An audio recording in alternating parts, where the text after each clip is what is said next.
Hey, this is Amy with Flower Moxie, and we're talking about carnations today. So carnations are making a really strong comeback for a good reason. For one, they're beautiful and they come in so many colors, and the most important thing as a florist is they're very predictable and very, very hardy. They will last for weeks. And this right here is my favorite type right now, which is the terracotta, which looks a lot like a quicksand rose. So I have a quicksand over here, and it just plays really, really well. Kind of has a little bit of a peachy, sandy undertone. One thing to know about them is when I prep them, I do like to spread them out because they will come in a plastic sleeve, kind of like smushed together, and after a day or two they'll fluff up and open a bit more.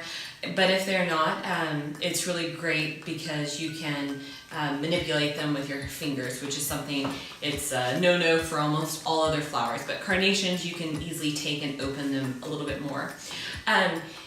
There's not really anything that you can't use carnations for. They work well in foam, on pergolas, if you want to put them on an aisle chair in bouquets. And typically I group them, and I don't have them kind of sprigging out on their own because that will give it like an 80s look, and combining them with baby's breath can make them look a bit dated.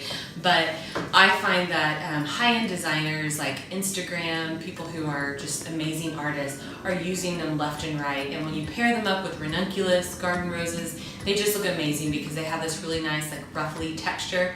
And I don't have any here, but I love mini carnations. They're almost equivalent to a spray rose. So you have one stem with a bunch of blooms shooting off, and those work really, really well for boutonnieres and corsages. So anyways, don't be afraid of carnations. They are no longer the, disliked flower.